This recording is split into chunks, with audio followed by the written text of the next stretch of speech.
Hello and welcome back to prime leaders. हमारे last lecture में हमने डिस्कस किया था कॉन्स्टिट्यूशन ऑफ पाकिस्तान 1956। आज हम डिस्कस करेंगे constitution of Pakistan 1962। So let's start. Second constitution of Pakistan after it's independence.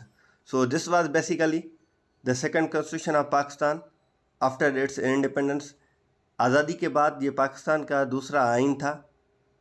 पहला आइन हमने पहले डिस्कस किया है, वो 1956 में जो है वो इन्फोर्स हुआ था और 1958 में एब्रोगेट हुआ था।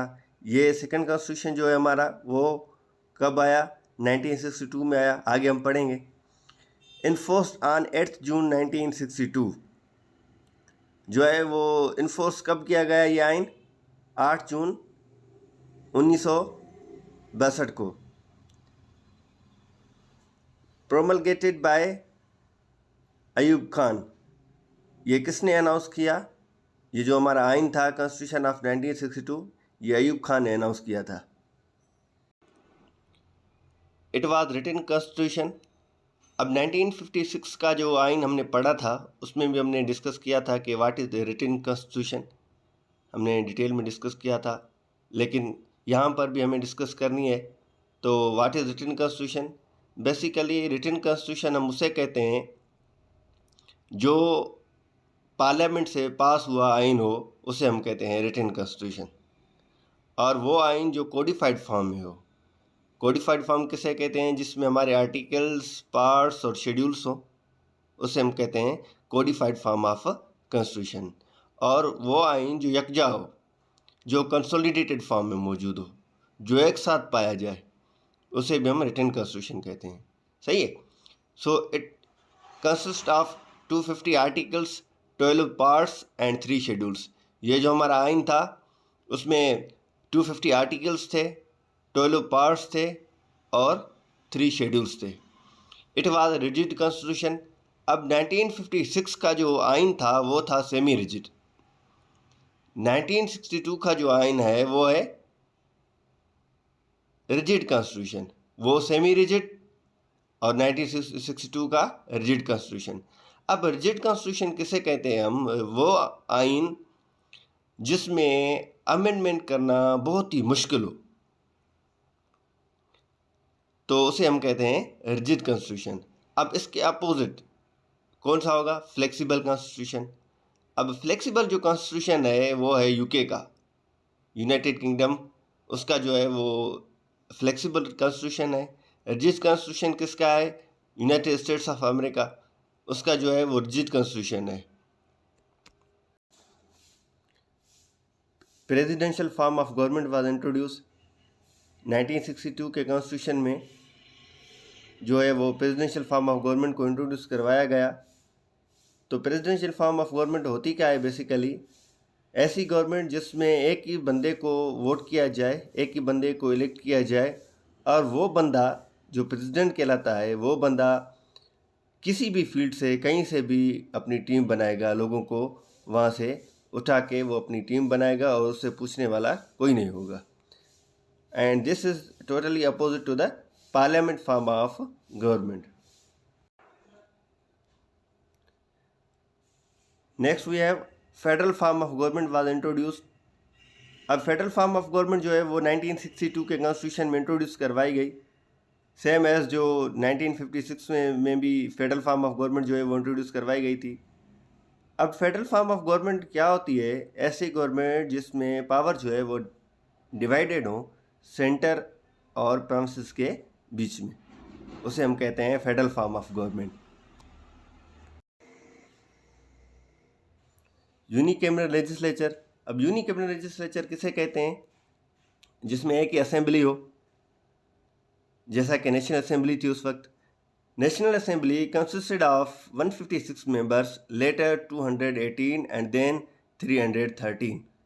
6 seats were also reserve for women. अब नेशनल असेंबली थी जो उसके मेंबर्स थे 156। शुरुआत में उसके मेंबर्स थे 156, उसके बाद बढ़कर जो है वो 218 तक गए और उसके बाद 313 तक ये नंबर गया। 6 seats were also reserve for women. औरतों की जो नशस्तें दी गई उस वक्त वो थी 6 और 3 थी ईस्ट विंग के लिए और 3 थी वेस्ट विंग के लिए। Next, equal seats for east and west Pakistan. यहाँ पर भी वही बात जो 1956 की कॉन्स्टिट्यूशन में थी कि इक्वल सीट्स दी गई ईस्ट और वेस्ट पाकिस्तान को। Bengali and Urdu both made national language of Pakistan. Bengali और उर्दू दोनों को जो है वो नेशनल लैंग्वेज ऑफ पाकिस्तान का दर्जा दिया गया। Object to resolution as a preamble of the constitution, जो ऑब्जेक्ट टू रेजोल्यूशन था उसको एज अ इंट्रोडक्टरी पार्ट जो है उस कॉन्स्टिट्यूशन में रखा गया। बेसिक डेमोक्रेसी और इनडायरेक्ट इलेक्शंस वर इंट्रोड्यूस। अब इनडायरेक्ट इलेक्शंस किसे हम कहते हैं? इनडायरेक्ट इलेक्शन वो होती है जिसमें हम डायरेक्टली अपने जो रिप्रेजेंटेटिव होते हैं, अपने जो लीडर्स होते हैं, हम उन्हें वोट नहीं कर सकते, बल्कि एक इंटरमीडिएट बॉडी मौजूद होती है। हम पहले उनको वोट देते हैं, वो जाके फर्दर रिप्रेजेंटेटिव जो है वो इलेक्ट करते हैं। इसे हम कहते हैं indirect elections. President of US is elected indirectly. अब यूएसए में, यूनाइटेड स्टेट्स ऑफ अमेरिका, उसमें जो सिस्टम है वो इनडायरेक्ट इलेक्शंस का है। Name change Republic of Pakistan. अब नाम तब्दील करके रिपब्लिक ऑफ पाकिस्तान रखा गया। जो 1956 में था इस्लामिक रिपब्लिक ऑफ पाकिस्तान, उसको तब्दील किया गया। Then protested started. अब जो है वो एहतजाज शुरू हो गए मुल्क में, क्योंकि इस्लामिक रिपब्लिक ऑफ पाकिस्तान था पहले नाम, इस्लाम को हटा के रिपब्लिक ऑफ पाकिस्तान रखा गया, इसलिए एहतजाज शुरू हो गए। प्रेसिडेंट शुड बी मुस्लिम। 1962 के कॉन्स्टिट्यूशन में ये कहा गया कि जो सदर होगा वो लाजमी मुसलमान होगा। In absence of president speaker will be the president. अब अगर प्रेसिडेंट नहीं है, किसी बाहर कोई विजिट पे गया हुआ है या मौजूद नहीं है, तो प्रेसिडेंट की जगह स्पीकर जो है वो सदर के ओहदे को संभालेगा। स्पीकर कैन बी अ मुस्लिम और नॉन मुस्लिम। अब ये देखो पॉइंट, पहले कहा गया कि सदर जो है वो लाजमी मुसलमान होगा, लेकिन स्पीकर जो एज प्रेसिडेंट बनेगा, जब प्रेसिडेंट मौजूद न होगा, जब वो प्रेसिडेंट बनेगा, तो स्पीकर कैन बी अ मुस्लिम और नॉन मुस्लिम। वो स्पीकर जो है वो मुसलमान भी हो सकता है, नॉन मुस्लिम भी हो सकता है।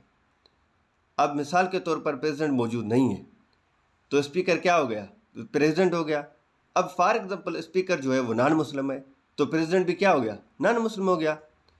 तो इसलिए भी जो 1962 के कॉन्स्टिट्यूशन को कहा जाता है कि it is the controversial constitution of Pakistan. जो तीनों कॉन्स्टिट्यूशन आए थे 1956, 1962 और 1973, इन तीनों कॉन्स्टिट्यूशन में से जो कंट्रोवर्शियल जो कॉन्स्टिट्यूशन कहा जाता है वो कॉन्स्टिट्यूशन ऑफ 1962 को कहा जाता है, and this is one of the reason. Fundamental rights were suspended, like you can not hold जलसाज, सिटिंग्स, प्रोटेस्ट एट्सेट्रा। अब फंडामेंटल राइट जो है उसको सस्पेंड किया गया।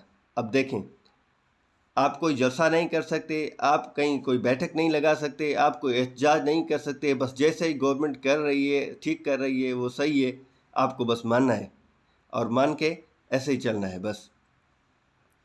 मार्शल लॉ बाय याया खान, अब जो है इसको एब्रोगेट किया गया याया की तरफ से, and it was abrogated on 25 March 1969। Abrogate कब किया गया? 25 मार्च को 1969 में। It's all about 1962 Constitution. And thank you so much for watching video.